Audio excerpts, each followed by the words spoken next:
Hello students, एक बार फिर से आपका बहुत बहुत स्वागत है राघव पाठशाला परिवार में। तो केमिस्ट्री के अंदर हम लोग जो वन शॉट के अंदर पढ़ रहे हैं कि आपको चैप्टर वाइज में इंपॉर्टेंट बता रहा हूँ। 6 चैप्टर तक मैंने आपको हेलो एल्केन और हेलो एरिन के पिछले वीडियो में बता दिया था। और ये अध्याय नंबर 7 है, एल्कोहल, फिनोल एवं ईथर। 10 ही चैप्टर हैं, टोटल 7वां आ गया, तो 3 चैप्टरों को और बचे हैं। जल्दी मैं आपको बता के फटाफट काम आपका हो जाएगा। और ये बहुत बड़े नंबर का है, 7 नंबर केमिस्ट्री में बहुत होते हैं, ध्यान रखना। क्योंकि पेपर ही 56 नंबर का होता है, उसमें 7 नंबर का अगर ये चैप्टर आ रहा है 6-6 नंबर के, तो बहुत बढ़िया नंबर है। ये बात ध्यान रखना, हल्के में मत लेना इनको बिल्कुल भी। ठीक है, तो पहला क्वेश्चन क्या है कि प्राथमिक एल्कोहल, द्वितीयक एल्कोहल और तृतीयक एल्कोहल का सूत्र व आयुपेशी नाम आपको आना चाहिए। कि प्राथमिक एल्कोहल जो होता है उसका सूत्र और आयुपेशी नाम आपको आना चाहिए। द्वितीयक जो एल्कोहल होता है उसका सूत्र और आयुपेशी नाम आपको आना चाहिए। और तृतीयक एल्कोहल का आयुपेशी नाम और सूत्र आपको अच्छी तरीके से याद होना चाहिए। फिनोल की जिंक चूर्ण के साथ अभिक्रिया कीजिए। कि जो फिनोल होता है उसकी जिंक चूर्ण के साथ अभिक्रिया करने पर क्या बनेगा, ये आपको बताना है। केटेकोल रिसोर्सिनोल का सूत्र व आयुपेशी नाम लिखिए। वेरी वेरी इंपॉर्टेंट है, इस बात को ध्यान रखना। ये तीसरा क्वेश्चन कि केटेनोल और रिसोर्सिनोल जो होता है उसका सूत्र और आयुपेशी नाम आपको आना चाहिए। पिक्रिक अम्ल का सूत्र व आयुपेशी नाम, जो पिक्रिक अम्ल होता है उसका सूत्र और आयुपेशी नाम आपको इसका आना चाहिए। फिनोल की अनुनादी संरचना बनाइए। फिनोल की अनुनादी संरचना अक्सर एग्जाम में आ जाती है, साल भर छोड़ के सवाल आते ही वैसे भी, तो ये आपको ध्यान रखना है।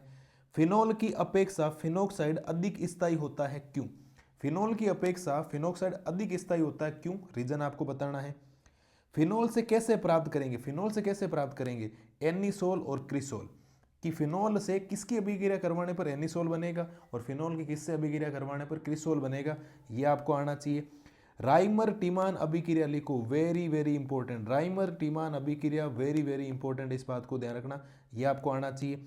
C4H10O के सभी समावेवी तथा उनके आयुपेशी नाम लिखो।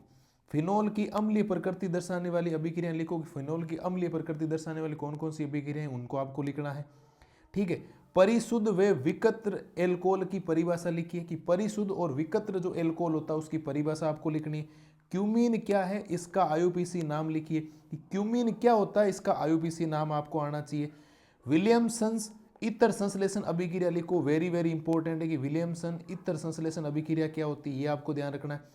फिनोल व एल्कोहल के अम्लीय गुणों की व्याख्या कीजिए। कि फिनोल व एल्कोहल के अम्लीय गुणों की व्याख्या आपको करनी है। फिनोक्साइड आयन की अनुनादी संरचना बनाएगी। फिनोक्साइड आयन की अनुनादी संरचना कैसे बनती है, ये आपको आना चाहिए। तो ये मैंने आपको चैप्टर नंबर 7 के भी इंपॉर्टेंट बता दिए। आप लोग इनके उत्तर बढ़िया तरीके से लिख के याद कर लीजिए, बहुत बढ़िया तरीके से आपके मार्क्स आ जाएंगे। भरोसा रखिए मेरे ऊपर, मैंने जिन टीचर से ये बनाए उनको 22 साल का एक्सपीरियंस है, उन्होंने सवाल लिख कर भेजें। बढ़िया तरीके से आप लोग काम करेंगे तो आपको कोई दिक्कत आएगी नहीं किसी भी प्रकार की। ठीक है, बढ़िया तरीके से सभी क्वेश्चंस को याद कर लीजिएगा, बढ़िया तरीके से आपके नंबर आ जाएंगे। अगले वीडियो में मिलेंगे।